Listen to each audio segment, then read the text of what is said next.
स्वागत है आप सभी का Shashi sir official YouTube channel में।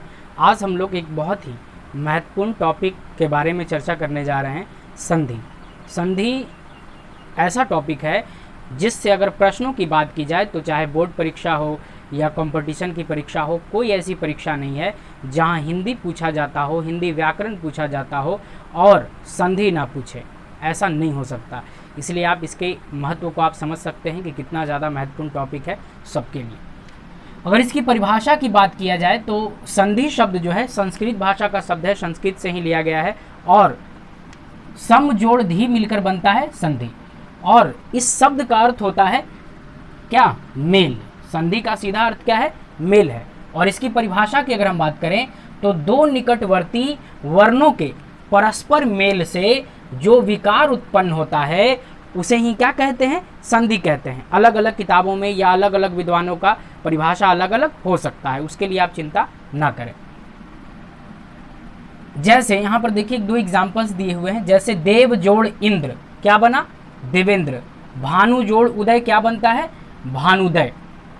और इसके अगर प्रकारों की बात करें, आगे बहुत सारे एग्जांपल्स हम लोग देखेंगे। इसके प्रकारों की अगर हम बात करें तो इसके मुख्यतः कितने प्रकार? 3 प्रकार होते हैं। सबसे पहला होता है स्वर संधि, स्वरों के बीच संधि। फिर देखेंगे हम लोग व्यंजन संधि। फिर तीसरा होगा विसर्ग संधि। बारी बारी से उदाहरणों के साथ हम इस संधि के तीनों प्रकारों को बारी बारी से देखेंगे। आज का जो हम लोग का क्लास होगा वो पूरा हम लोग का फोकस होगा किस पर? स्वर संधि पर और इसके 5 प्रकारों पर। ठीक है, तो स्वर संधि की परिभाषा और उसके 5 प्रकार अभी तुरंत हम लोग इसको देख लेते हैं। देखते हैं स्वर संधि को। तो स्वर संधि की अगर हम बात करें तो दो स्वरों के मेल से होने वाले विकार को ही क्या कहेंगे? स्वर संधि। नाम ही है स्वर, तो दोनों तरफ जो है क्या होगा? स्वर होगा और उनके बीच जो विकार उत्पन्न होगा उसी को स्वर संधि कहेंगे। जैसे हम यहाँ छोटा सा एग्जाम्पल देखिए, बहुत आम एग्जाम्पल है, विद्या जोड़ आलय। ये देखिए यहाँ भी विद्या, यहाँ क्या है? आ है। आलय यहाँ भी क्या है? आ है। तो दोनों के बीच जो विकार उत्पन्न हुआ उसी को क्या कहेंगे? स्वर संधि। जैसे देव जोड़ इंद्र, देवेंद्र। ठीक है, यहाँ छोटा सा एग्जाम्पल आप ये भी देख सकते हैं। देव जोड़ इंद्र क्या हो जाएगा? देवेंद्र। देव लास्ट में क्या है? अ, और यहाँ क्या है? ई। ठीक है, रवि जोड़ ईश, यहाँ भी क्या हो जाएगा? रवीश। तो वी और यहाँ भी ई, दोनों तरफ क्या है? स्वर हैं। तो इस तरह की जो संधियाँ होंगी उसी को क्या कहेंगे? स्वर संधि। और इसके प्रकारों, इसके भेदों की हम बात करें तो स्वर संधि कितने प्रकार की? 5 प्रकार की होती है। सबसे पहला होता है दीर्घ स्वर। ठीक है, दूसरा होगा दीर्घ स्वर, कहने का मतलब दीर्घ संधि। ठीक है, स्वरों में भी दीर्घ स्वरों के बीच की जब बात करेंगे तो कौन सा संधि? दीर्घ संधि। दूसरा है गुण संधि, तीसरा है वृद्धि संधि, चौथा यण और फिर 5वां है अयादी संधि। ये 5 प्रकार हैं और 5 को बनाने के जो है अलग अलग नियम है। अब हम लोग बारी बारी से इन 5 को देखेंगे, 5 के नियम को जानेंगे और 5 के कई टाइप्स और कई एग्जाम्पल्स भी हम लोग साथ में, उदाहरण भी हम लोग साथ में देखते चलेंगे। तो चलिए आगे बढ़ते हैं, देखेंगे हम लोग अब दीर्घ संधि। चलिए देख लेते हैं कौन सा संधि? दीर्घ संधि।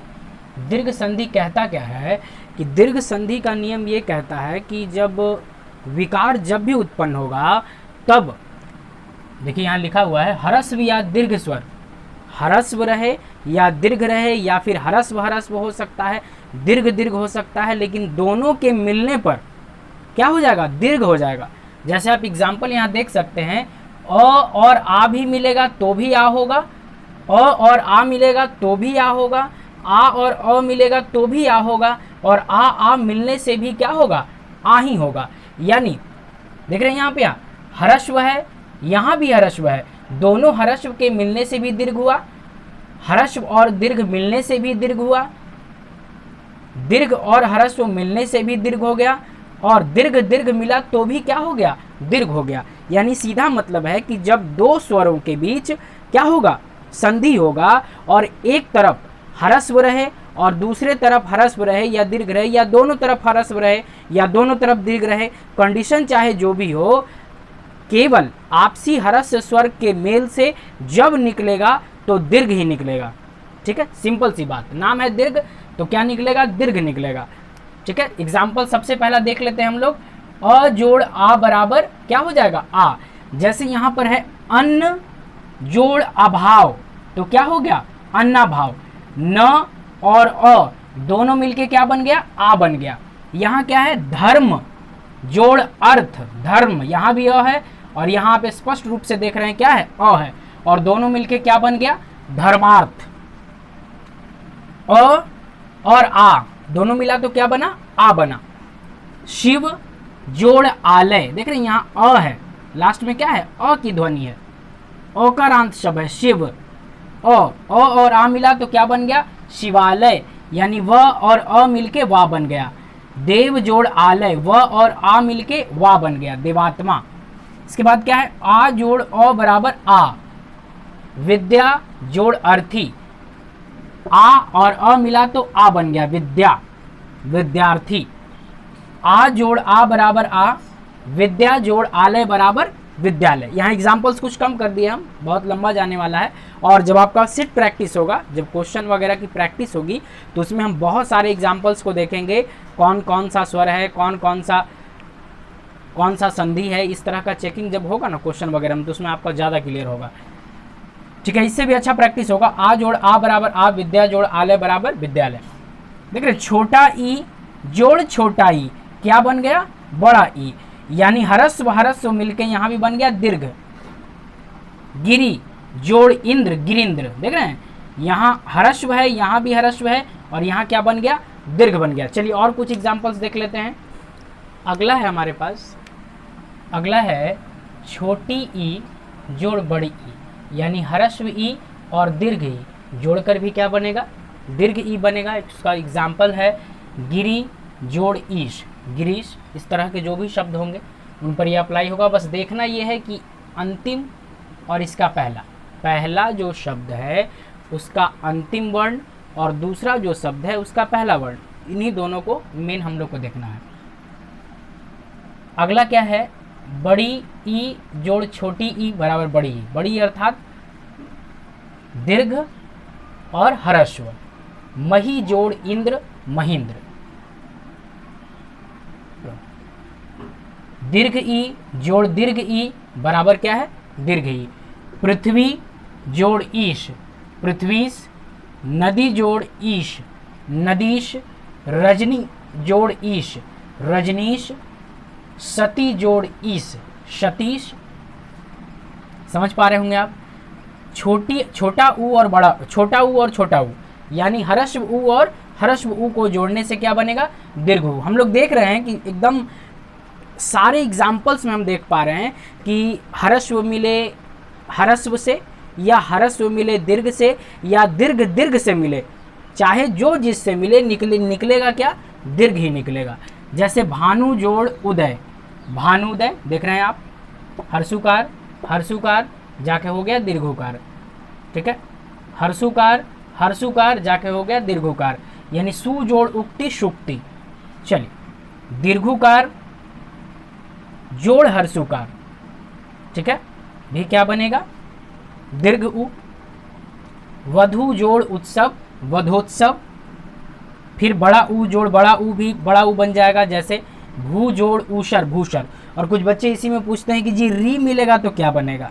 तो री जोड़ री अगर मिलेगा भी तो लास्ट में क्या बनेगा? री ही रह जाएगा। जैसे पितृ जोड़ ऋण, मान के चलिए पितृ जोड़ यहाँ हो जाएगा ऋण, तो देख रहे हैं यहाँ भी री है तो क्या हो जाएगा? पितृण। घुमा फिरा के बात वहीं, यहाँ भी री था वहाँ भी री ही बन गया। चलिए, अब हम लोग दूसरा जो प्रकार है इसका, उसको देख लेते हैं। स्वर संधि का जो अगला प्रकार है वो है गुण संधि। ठीक है, गुण संधि का नियम क्या कहता है? नियम कहता है कि अ और आ के आगे यदि छोटा ई या बड़ा ई, यानी ह्रस्व ई या दीर्घ ई आए तो किस में बदल जाएगा? ए में। ठीक है, देख रहे हैं आप, छोटा अ और छोटा ई, अ और बड़ा ई, ये दोनों मिल रहे हैं तो क्या बन जा रहा है, ए बन जा रहा है। उसके बाद क्या कहता है कि उ ह्रस्व उ दीर्घ उ, ठीक है, अगर आएगा तो क्या बन जाएगा, ओ, और यदि री होगा तो क्या बन जाएगा, अर। और इसी संधि को हम लोग क्या कहेंगे, गुण संधि। ठीक है, जैसे कुछ एग्जाम्पल्स देखिएगा, अ जोड़ ह्रस्व ई बराबर ए, यानी अ और ह्रस्व ई दोनों जुड़े तो क्या बन गया, ए। जैसे देव जोड़ इंद्र, क्या हो गया, देवेंद्र। तो यहाँ परिवर्तन, इंद्र यानी ए की मात्रा हो गई। अ जोड़ दीर्घ ई बराबर भी ए, देव जोड़ ईश, क्या हो गया, देवेश। आ जोड़ ह्रस्व ई बराबर भी ए, महाजोड़ इंद्र, महेंद्र। अ जोड़ ह्रस्व उ बराबर ओ, चंद्र जोड़ उदय, चंद्रोदय। देख रहे हैं, मात्रा सीधे बदल गई। अ जोड़ दीर्घ उ बराबर भी ओ, जल जोड़ उर्मी, जलोर्मी। आ जोड़ ह्रस्व उ बराबर भी क्या बन जाएगा, ओ, महाजोड़ उत्सव, क्या हो जाएगा, महोत्सव। नेक्स्ट क्या है, आ जोड़ दीर्घ उ बराबर भी ओ, महाजोड़ उर्मी बराबर महोर्मी। अ जोड़ री बराबर क्या हो जाएगा, अर, देव जोड़ ऋषि, देवर्षि, अर हो गया। आ जोड़ री बराबर भी अर, महाजोड़ ऋषि बराबर महर्षि। चलिए अब स्वर संधि के हम लोग तीसरे प्रकार को देख लेते हैं। तीसरा प्रकार जो होता है स्वर संधि का वो है वृद्धि संधि। वृद्धि संधि क्या कहता है कि अ आ का यदि ए और ए के साथ मेल हो तो मेल होने पर क्या हो जाएगा, ए हो जाएगा। यानी आ अ या आ ए या ए से मिले तो क्या बन जाएगा, ए बन जाएगा। और यदि अ या आ का ओ या औ के साथ मेल होगा तो क्या बन जाएगा, औ बन जाएगा। और इसी संधि को हम लोग क्या कहेंगे, वृद्धि संधि। जैसे एग्जाम्पल्स आप यहाँ देख सकते हैं, अ जोड़ ए बराबर ए, नियम यही है। तो एक जोड़ एक बराबर एक एक, यहाँ भी एक अ है, यहाँ ए है, अ और ए मिला तो ए बन गया, तो एक एक हो गया। अ जोड़ ए बराबर ए, मत जोड़ एक, मताक्य। आ जोड़ ए बराबर ए, सदा जोड़ एब बराबर सदैव। आ जोड़ ए बराबर भी ए, महा जोड़ ऐश्वर्य, महेश्वर्य। ठीक है, ए था तो ए हो गया। अ जोड़ ओ बराबर औ। ठीक है, परम यहाँ अ है, ओजस्वी यहाँ ओ है, और बदला तो क्या हो गया, परमोजस्वी। अ होगा ना, तो यहां देखिए एक छूट गया है, परमोजस्वी। अ जोड़ औ बराबर भी औ ही होगा, परम जोड़ औषध, परमौषध। आ जोड़ ओ बराबर भी औ, महा जोड़ ओजस्वी, महोजस्वी। आ जोड़ औ बराबर औ, क्या हो जाएगा, महौषध, महाजोड़ औषध बराबर महौषध। दो और देख लेते हैं, तुरंत हो जाएगा ये भी, 4 और 5 देखते हैं। स्वर संधि का जो चौथा प्रकार है उसको, चौथा प्रकार है यण संधि। यण संधि क्या कहती है कि ई यानी छोटी ई बड़ी ई, यानी ह्रस्व ई दीर्घ ई, ह्रस्व उ दीर्घ उ, और री के बाद यदि कोई भिन्न स्वर, भिन्न का मतलब आप समझ रहे होंगे कि जो इसका सजातीय नहीं है, विजातीय, विजातीय जो स्वर है वो अगर आएगा तो क्या होगा, ह्रस्व ई दीर्घ ई का य हो जाएगा हलंत वाला, ह्रस्व उ दीर्घ उ का व हो जाएगा हलंत के साथ है, देखिए।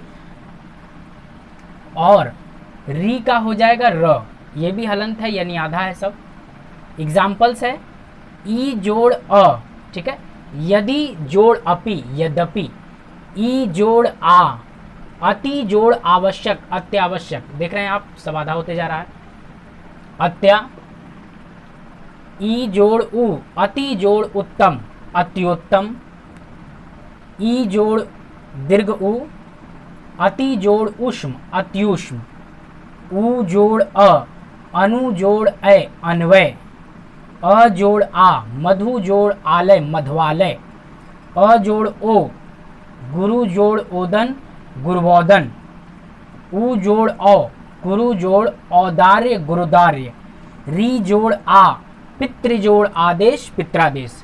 चलिए अब देख लेते हैं पांचवा जो प्रकार है उसको भी देखते हैं। स्वर संधि का अंतिम जो प्रकार है अयादि संधि। अयादि संधि क्या कहता है कि यदि ए ओ औ के बाद कोई भी भिन्न स्वर का मतलब होता है विजातीय स्वर, ठीक है, विजातीय स्वर आएगा तो ए का ऐ हो जाएगा, ठीक है, अगर ऐ रहेगा तो आय हो जाएगा, अगर ओ रहेगा तो अब हो जाएगा, और यदि औ रहेगा तो क्या बन जाएगा, आव बन जाएगा।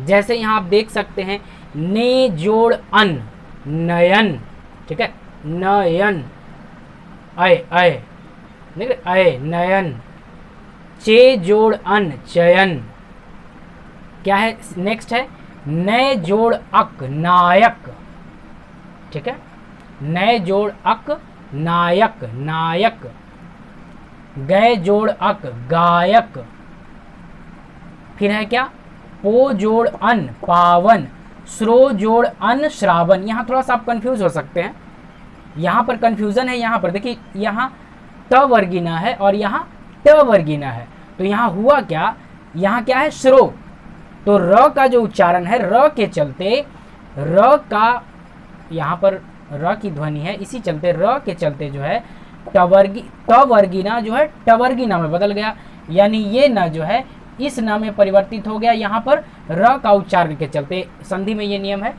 ठीक है। चलिए आगे देखते हैं। पौ जोड़ अन, पावन, पौ जोड़ अक, पावक, पावक, आव, देख रहे हो यहाँ पर आव, कुछ बच्चे यहाँ हो सकता है कंफ्यूज हो, तो देखिए लास्ट वाला क्या है आव, ये देखिए आव, आव, इसमें भी वही बात है, इसमें क्या था अब, अब, प, तो ये हुआ अ, प यानी यहाँ हुआ अ और यहाँ व, पाव, और ये क्या है आय, यही ना है आय, तो गाय, यहाँ आ और य, हो सकता है कुछ बच्चे कंफ्यूज हो इसलिए हम बता दे रहे हैं। आय, तो आय यहाँ हो गया गाय, आ य, अय, यही था ना अय, अय, च य न, तो यहाँ अ यहाँ य, अय, समझ गए, अ यहाँ और अ यहाँ ए। तो इस तरह से हम लोग आज स्वर संधि को कंप्लीट कर लिए। नेक्स्ट हम लोग का जो वीडियो होगा वो होगा पूर्ण रूप से व्यंजन संधि के ऊपर, और फिर उसके बाद हम लोग देख लेंगे स्वर संधि, व्यंजन संधि, और इसके बाद फिर देख लेंगे विसर्ग संधि, और इसी तरह से पूरी संधि हमारी जो है समाप्त हो जाएगी। आपको वीडियो कैसा लगा प्लीज़ कमेंट बॉक्स में जाकर जो है कमेंट ज़रूर करें। अगर अच्छा लगा तो प्लीज़ लाइक करें, शेयर करें और दोस्तों को भी भेजें, ताकि हमें इस तरह का वीडियोस बनाने का आगे भी प्रेरणा मिलता रहे। मिलते हैं नेक्स्ट वीडियो में, तब तक के लिए सबको जय हिंद।